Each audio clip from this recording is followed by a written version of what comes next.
So, Johnny, let me ask you a first question. What is your favorite thing about me? Your glasses. I was kind of hoping for something less superficial and more substantive. Second shot. Do it. Your voice. All right. That didn't work at all. By the way, we're keeping this in the show. Here's a question for you. You go from Chief Strategy Officer at Droga 5, where you created the strategy function. You were an integral part of Droga's being named Agency of the Decade, lots of Agency of the Years along the way, working with some of the biggest brands and businesses in the world. And you shift and you go into private equity and you go to Blackstone.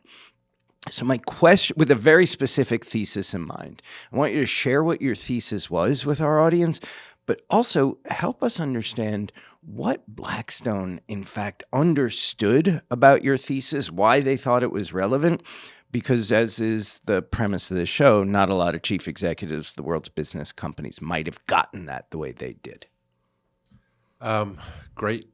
Not a softball first question. Well, there are no softballs here, especially since you said nice things about my glasses. Well, I think that what Blackstone and I believed was that brand could be a lever that could be used with greater intentionality to connect to value creation for its portfolio of companies. And that the definition of brand within the kind of PE-backed context was often limited. So the questions that a common misperception of what brand is within that context, well, brand is a logo, or the brand is an identity, or maybe brand that's a website, or maybe an advertising element. So the perception of brand within that context is often quite downstream, when the thesis was that's a very limited definition of what brand is. Brand is essentially an idea that can help align and organize an entire company around, and it can act as a blueprint for it to be a guide to places of higher value. So the thesis was, let's not do a bunch of interventions and then bring the brand people in and ask the question, who are we or what are we? Let's bring brand much further upstream in the sequence of value creation. And at the outset, really sit down and think through, what could this company become next? And as Blackstone very clearly understood that the kind of efficiency-based approach to value creation had somewhat played out, and we're shifting and evolving to a vision-based approach to value creation. So it's less around what can we strip out, but what can this company become next? I wish I'd taken better notes, because there's so many things within that I want to unpack. Let me start by asking, where did you come to this perspective? What, in your rather illustrious, if I may say so, career, led you to this particular unlock? And then I want to talk about how, again, what challenges, if any, you may have faced in selling the premise in at Blackstone. So the thinking that led up to arriving in a financial context, and then, in the last year spinning out of it, was always a kind of wish for what we do to make a different level of contribution to a company. And when you say we in that context, define it. Just me. Is what I want the work that I'm doing to be adding value and to be on the hook for adding value. And I'm sorry to interrupt, but when you talk about adding value, you're actually talking about adding shareholder, stakeholder, commercial, monetary value, not like, hey, that was really good, I'm glad we did it. Right. Well, I think the bar that we now set for, is this contributing to enterprise value of a company? Is it helping make the company more valuable? That was a new lens that I placed on the thinking. When we were at Droga, the thinking was always, how can marketing at a different level of contribution to a company's growth. And I really think that Droga did an incredible job of maybe redefining what good marketing looked like. It certainly contributed to the definition of what viral marketing became, and also took big brands out of traditional marketing channels, and thinking in a much more integrated and digital nature for the first time. At the risk of digression, what's an example or two that you can share? So even, I'm trying to think of the many, but even what Droga's first piece of content that they did, which attracted me to the company, I played no role Air in, Force One? was for Echo, a clothing company where they used very non-traditional channels to create virality around the awareness of an attitude that underpinned a company that really resonated with a young audience. We're going to drop that video link into the notes for the show so people can check it out, because if I remember the moment I saw it. Yeah. David hadn't started Droga yet. That it had started. It was very, very early days, and I saw that, and I was like, "This is a different thing. This is how to raise awareness of a brand without spending traditional media dollars and integrating into a cultural narrative." I felt very energized and excited around this, and started working with them very early on. But then to integrate strategy into their process and deliver that. But it was so there are too many use cases around the contribution, the different kind of marketing that Droga brought into the marketplace, and it evolved over time, starting with upstarts and streetwear companies, but obviously graduating to JP Morgan Chase lead agency, 10 plus years still growing that kind of that business. So and I was always always a strategist, and try to use strategy to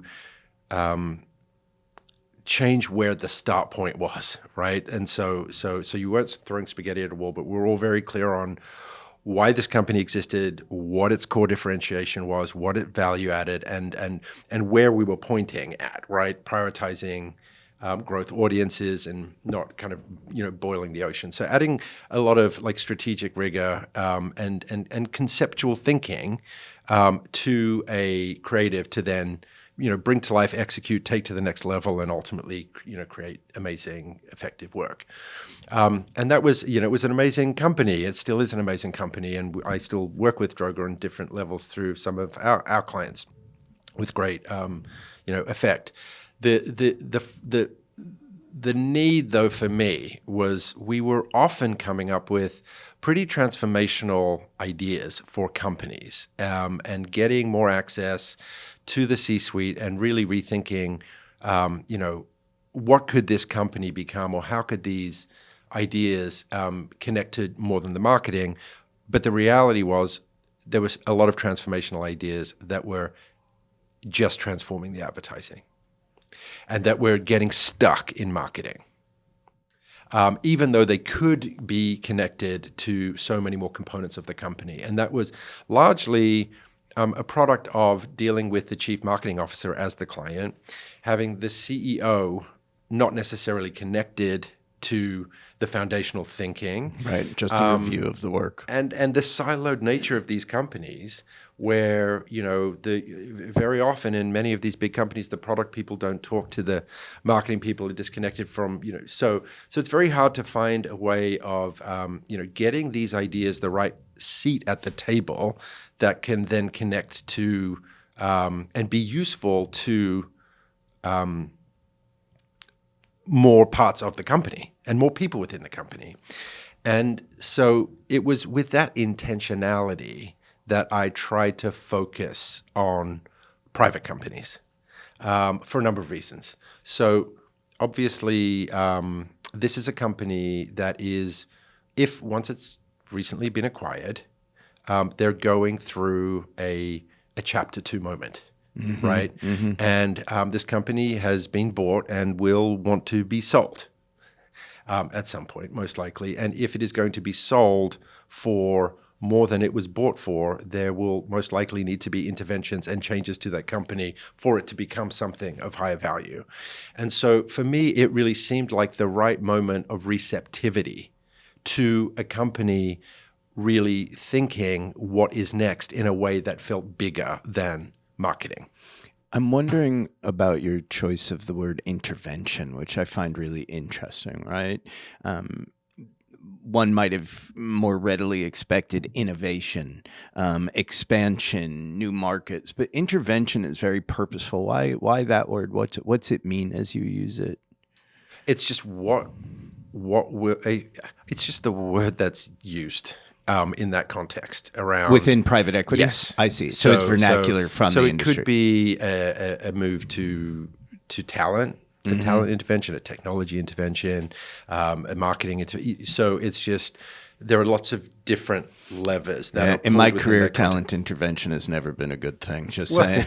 and it's not necessarily swapping someone Yeah, I out. But understand. if a company's going to take on a new set of capabilities, then they'll need new talent to oversee those capabilities. So the premise, as I understand it, and I think I do, right, is it's a tail wagging the dog thing, right? Instead of brand being limited and siloed to marketing, which has, as the thesis of this show suggests, been siloed and oftentimes, too oftentimes, because once is too many times, divorced from being the strategic and financial engine that it is intended to be. You're taking it from downstream to upstream, from marketing value to valuation, increases in valuation. The idea is met with initial, oh yeah, this makes all the sense in the world at Blackstone by leadership, or no, they didn't quite see it the way you saw it. Did they see it as you saw it from Yeah, Go? I mean, they're really smart people. Yes, they're very smart. And they've had some success, I understand. They really, they've had a little bit of success, and they really understood what we were articulating. And the lady that became, my boss, that oversaw all of the kind of like operational capabilities for the portfolio of companies, was thinking along the same lines of this kind of, and the higher ups thought it was a good idea. Right. Yeah. And so it was like, I see that, let's give that a try, and see what can happen when brand is given that seat at the table within this context. Okay, so Blackstone buys it, but now buys into it. Now you have to convince the individual chief executives of the portfolio companies right, how to operationalize yes, the premise. Yes. Talk to us about that. Tell us a story. So Blackstone doesn't force anything, right? On its companies, but they do offer a ton of, operational help, if it makes sense within that that context or that category. And there were a bunch of investors that thought that this made sense to create an introduction to those companies. And then there were thankfully some really good pickup of the practice within the portfolio, and we worked really hard to over-deliver and create some case studies that were able to show the contribution or how it worked when you brought in foundational like brand strategy at the same time that you were fleshing out your value creation plan and understanding how those things could be connected. And so that it kind of went from here's one to can I get one of those?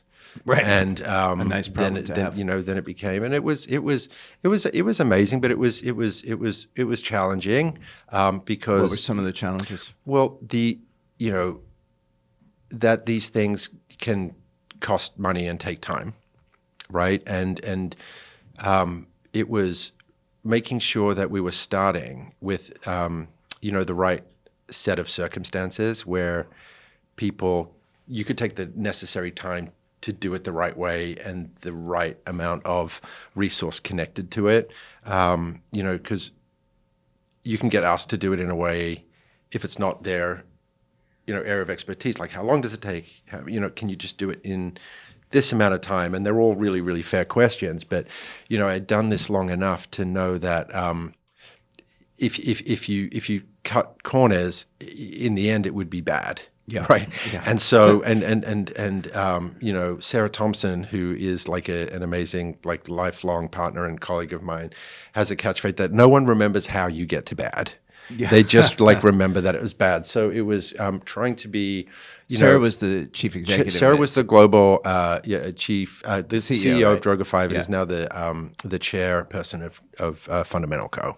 Yeah, actually, just while you mentioned Fundamentalco, let me do what I didn't do at the top, which is just give you a little midway introduction. So for those who haven't figured it out yet or didn't read the title of the show, in which case, how'd you get here?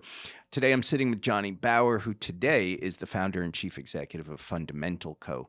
As we've been talking about before, Fundamental. Is it always Fundamentalco? It's Fundamentalco. Before Fundamentalco, glad I asked. Jonny was the... you got to keep our search. Yeah. Well, by the way, SEO is changing, so you got to now manage for the bots. Jonny was global head of Blackstone's brand strategy and transformation group, and as we've also discussed before that, he was partner and global chief strategy officer at Droga5, where. Droga5. I didn't really say that very well. I think it's your Australian accent that's kind of tripping me up a little bit. Could you? It's really not a strong accent. It's stronger than you think to an American ear. But no, it's not. To an untrained ear. To an untrained ear. There, he founded and led all the strategic efforts for clients and new businesses, including brand and business strategy, innovation, media, data strategy, and experience strategy. And among many other accolades, Jonny was both the youngest inductee into the AAF's Hall of Achievement and the only strategist, at least at that time. And in 2023, Jonny was amongst those recognized on the Forbes World's Most Influential CMOs list because of his work with so many CMOs and CEOs. So with that introduction, thanks, by the way, for being here. Thanks for having me. No, it's delightful to see you. You two are wearing very nice glasses, I should say. Talk to me and the audience about the people, keeping it anonymous, of course, who just didn't get it, who didn't understand that brand strategy was, in fact, business strategy, or at least could be.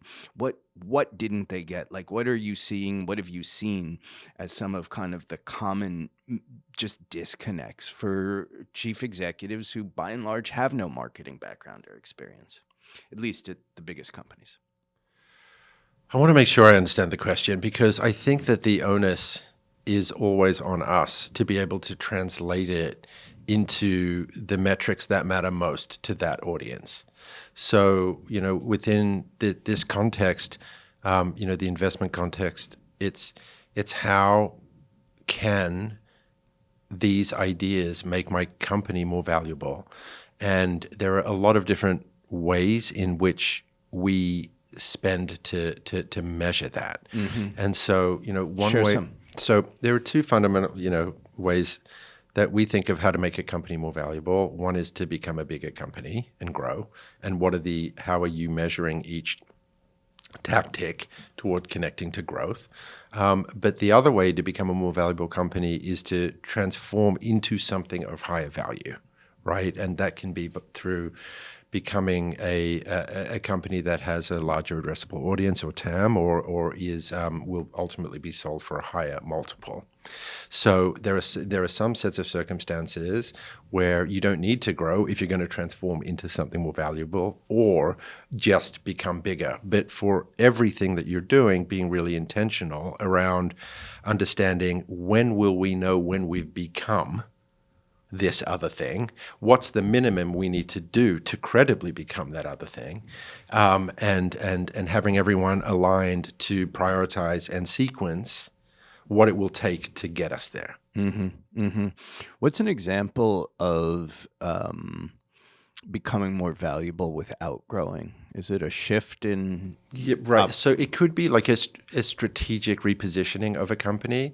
If a company really is an AI company or has a fundamental AI component to how it works, but is being valued as a technology company, not an AI company, what's the strategic positioning that could enable that company to be seen for the value that has been created within that company and sold as an AI company? Or there are examples of companies where we've worked on mechanical companies that can be transformed into energy transition companies, or are energy transition companies, but are just not being seen and valued as energy transition companies. It makes me think of kind of, that period of time. It's probably, I don't know. It's a decade or so ago, give or take, where suddenly every company positioned themselves, most every company, as a tech company, because every company wanted tech company valuations and ratios. As a strategist, you of course look at that, and it's like, if you're not a tech company, like you will call bullshit on the bullshit. Where do you find and kind of mine for the elasticity that gives a company, an enterprise, the permission to expand into a different place credibly, sustainably, so that they can see that, so that it can be monetized?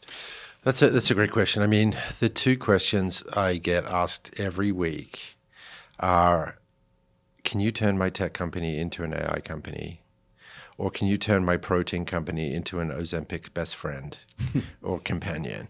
And the answer is, unless you are an AI company, we cannot transform your company into an AI company. But if you have AI as a component of your business, we can come up with ideas that create room for you to be able to telegraph and define the role that AI plays within your system, and we can make that a bigger part of your narrative.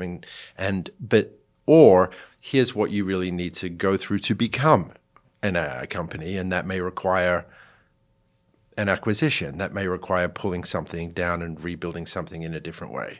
When you talk about it becoming a bigger part of their narrative, is that then, and I put these next two words in quotes, just marketing?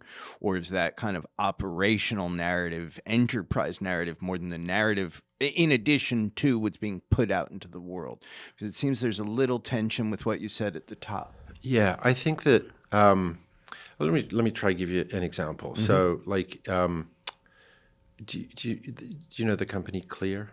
Yes. Right? Yes. So people think of them as a skip the queue at the airport company. It would be easier to skip the queue if they had more people manning their stations, but I digress. You will always in the end be better off having used Clear. There you go, Karen. That's my. But it's but the reality is, and then that's thinking through of the value that the market sees that company at. But they do so much more than help you skip the queue at the airport company, and use technology to help you pull up the right version of you at the right moment in a lot of different contexts. Is the context always aligned? No. So it can be, I am at the airport, what's the right version of me that will allow me to go through security? I'm at the hospital, what's the right version of me that will enable them to know what room to send me to? I'm at the Hertz rental car, what's my, do they know that I can't drive stick? To even signing in through like LinkedIn. So this is like a connected identity company that is able to pull up the right version of you wherever it's needed in order to enable a more frictionless experience. That is true. That is what they are. How does the brand catch up to the definition of what that company actually is and how it should be valued? and thought of and integrated into their narrative. But that then seems to me to be as much a marketing challenge as anything else, which is how do we tell the story of who we are more broadly and comprehensively, even if who we're telling that story to are the capital markets and not our B2B or B2C customers. But but it is going through the process to clarify not just what we say, but what we are. Yeah. And make sure everyone in the company is closely connected to those sets of ideas and making that idea more true over time. So once you've codified, this is the thing that we are. Yes, there is a degree that then does cascade into storytelling and or marketing, but also acts as a filter for what they do next and don't do next. And in that moment where it acts as a filter, what popped into my head as you said that was rather tactical, a checklist, right? And the chief executive of Acme Widget Company they have bought into the premise, and you and Fundamentalco are helping them understand who they are. They're exploring the next opportunity, right? How do they ensure, right, just at its simplest level, that what they might do next, what's the checklist that says, yeah, this is actually within our permission to play, and this is a bridge too far? Got it. So that's something you've really got to get right, and no one can be squinting at the end of this, right? So where do you interrogate a company until it confesses? It's an understanding where the core equities are around that company, and then figuring out where it has license to extend those equities into, but also with which audiences and at which price points, right? So we're going through a hair care transformation now of a company that has is limited within one context of hair care, but is looking to expand well beyond that. By understanding what equities that company embodies and people really understand and believe are most unique and special, acted as a clear guidance for where they could extend to next. And then we went through a lot of the rigor of sizing and valuing the audience in those categories and testing their openness and receptivity to our company appearing in that category, and together built the business case around that, right? So this is the amount of opportunity sizing, an audience sizing and valuing in connection to these strategies is really, really important. And we do a lot of that work alongside some of the consultancies at certain points where they're coming through to saying, like, this is where to play. We come in and then really help with this is how to win by becoming what. Right? I like the distinction between playing and winning, because of course nobody's in it to play. Well, if you're sick of consultancies telling you that you need to get more customers or get your existing customers to use you more as the answer in a 1,000-point PowerPoint, we come in and often take a lot of that data and think through by becoming this. So to call them memes is unfair because they're not, but two things from my social feed the other day. One, to your last point, I think it was Assistance v. Agents that posted this. Apologies. Might have been agency problems, but it's like, 27-year-old consultant who's never worked anywhere else. You need to cut costs and increase profits. Right. I was like, well, that one landed. There's a great, I'm looking at it now. I'll try and actually, I don't have the license, so I won't drop it in, but a New Yorker cartoon that has a bunch of pirates kind of looking around a map, and the caption is, "We have too few treasure maps and far too many org charts." And that kind of sounds a little bit, if not the latter part of it, I think what you're talking about is ensuring that people understand the role of brand in that treasure map, right? Because that is, we celebrate capitalism here, entrepreneurial capitalism. That is what this is about, not at the expense of all others, but it is about that treasure and maximizing, profitable, sustainable growth, which is, of course, the role of enterprise. I want to ask you a question earlier in the conversation, you talked about kind of the shift from inside your advertising career, your marketing career on the agency side, because I do want to distinguish between advertising and marketing because it's long stopped being synonyms for each other. Kind of the CMO as client and the CEO as client as you moved into PE and what you're doing at Fundamentalco. What's the role of the CMO in these conversations? What do you think it should be? So it's varied depending on what kind of company you're working with. A lot of the companies that we've worked with might not even have a CMO. We love it when there's a CMO, around, and they can often lead and help navigate and steer through many components of this thinking. Do you find, I'm sorry to interrupt, but do you find that that there's any correlation between the chief executive of an enterprise with or without a CMO to their receptivity and understanding of your thesis? No, I don't think so. But I'll think about that. It's I think that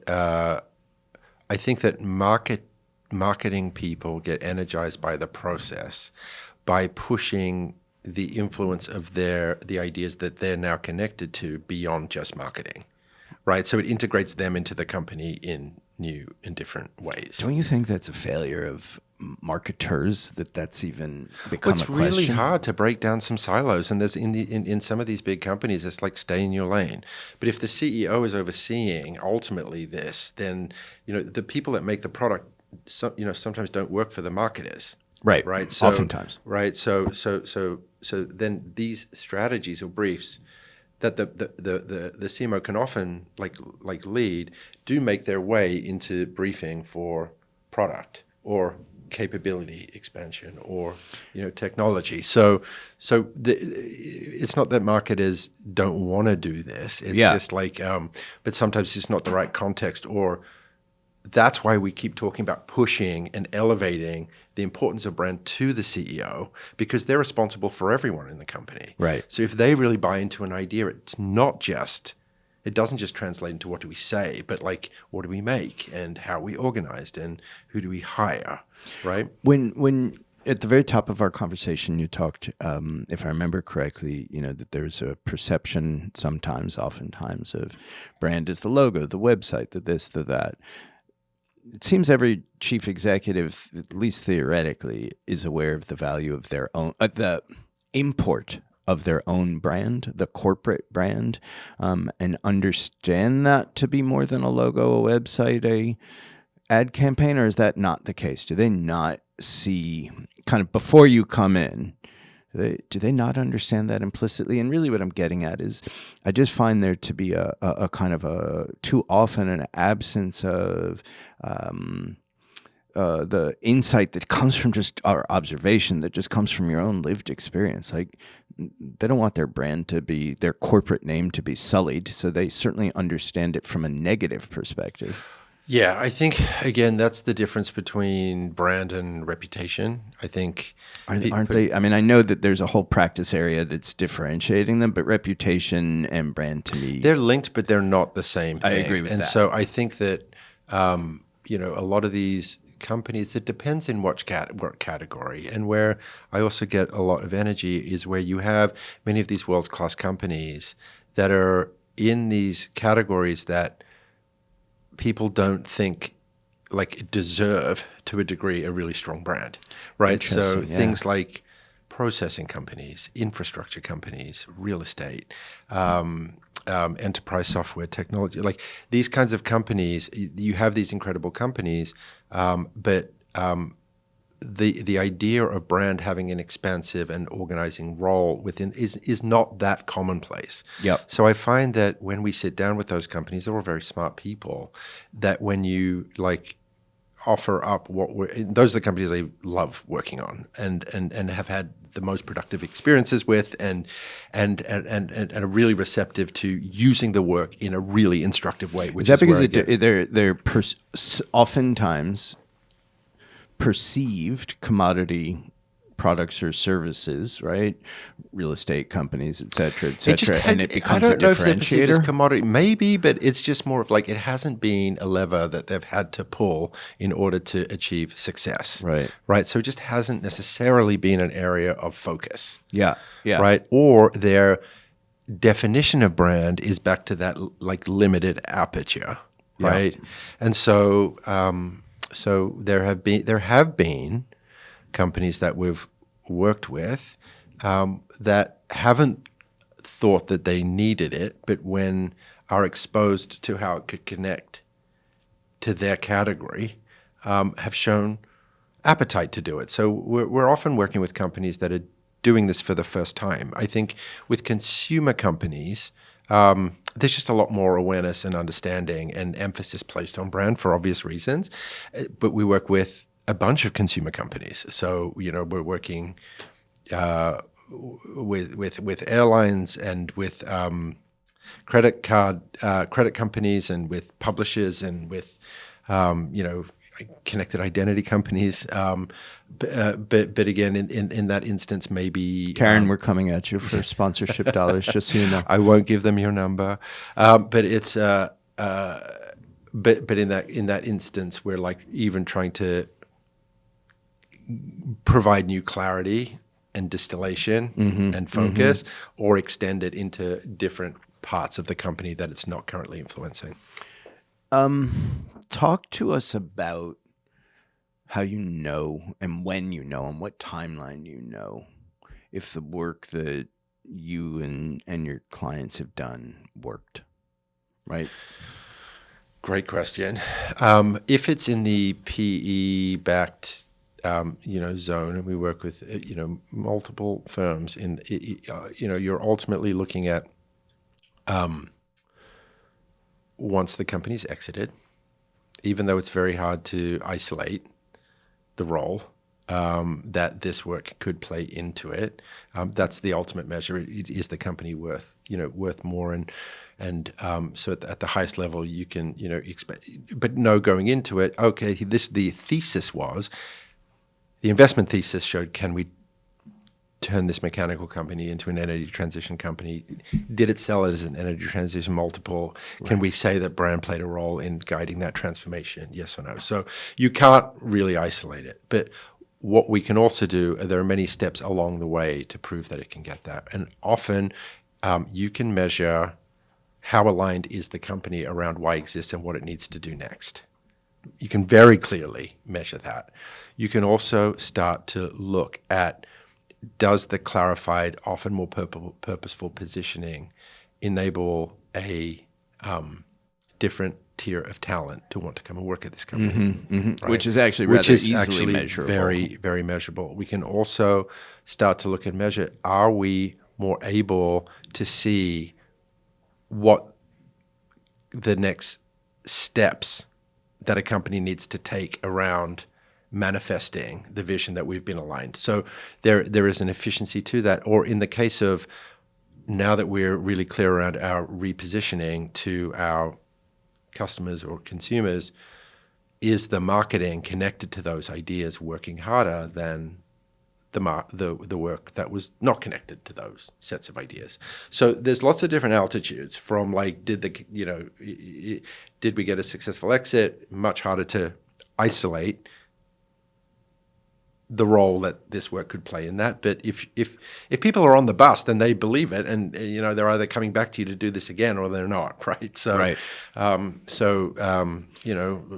Most of the people that we've worked with, it's been the way that we're growing is by fewer people just using us more. I want to, as we get towards the end, I want to ask you a question about I think she's your co-founder. Jenna is one of your co-founders or she partner? Is our partner and one of our executive creative directors and an absolute genius. Legend. Yeah. I mean, she's a genius. So I'm talking but I'm getting to Veen here because what she's so amazing at, and she does. And that's actually what I'm going to ask you. Which, by the way, we're going to talking about Jenna Lyons for those who don't know. So she does focus predominantly on fashion, retail, hospitality, beauty, anything connected to premiumization. She is one premium cookie. Yeah. But She's got a decent track record. and it's beyond like her eye and an ability to understand what good creative is, because it's remarkable. But where she is exceptional is because she has run a very big company. She really knows how to track how the ideas are infusing into the company and how to bring the company How to along. operationalize it. How to operationalize it, how to see when it's not tracking, how to further translate it into a form that a different part of the business understands, how to make sure that that's then tracking and being pulled through, and then how to look at everything to see what the cumulative effect of it is having on both the output and the culture. So and I think you can only really get that from once you've like run a big thing with lots of different people that can choose to be confused at any point, how to not allow that. And the whole choose to be confused thing is another Sarah Thompsonism that I always use. Is people are confused, but they're choosing to be confused. They can be. You can't have organ rejection from anyone if you want this idea to realize the value that it can really add. And so she's always the one saying, guys, this person, this team, we need to go back and rethink how it translates more clearly into a manifestation for them, right?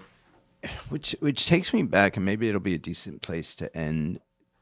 What you were talking about as the question about kind of the CMO's role. And sometimes you made the apt point that sometimes, there are silos here, silos there. The CMO may or may not be connected to the process, the outcomes, the outputs to begin with.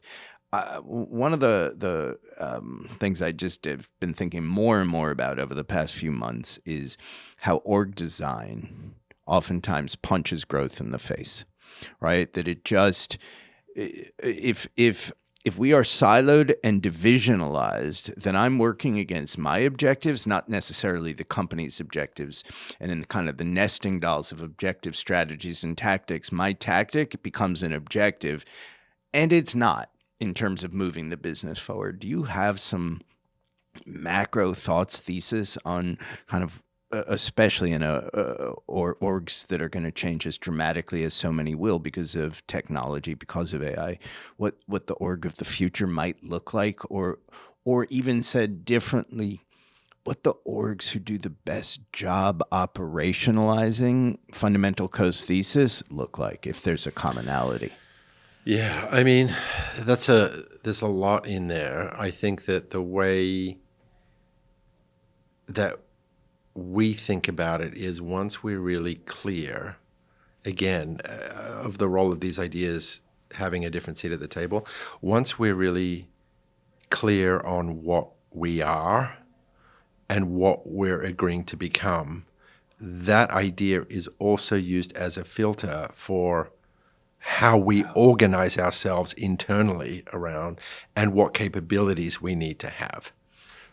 Does that wind up raising a bar so high that it's like, oh fuck, how am I going to do all this? Like, I agree. Not necessarily. I mean, we're working with one power company where there was a discussion around should look. There's certain things that are beyond what we can consult around, but if we're trying to pull a different level of creativity within the experience, there was a question around should a marketing CMO sit above a head of design, and that's the kind of question of like, here are the 5 reasons that might be a bad idea if you're trying to pull this kind of creativity through the company, right? So, but it's just a reminder to say, this is what we're becoming.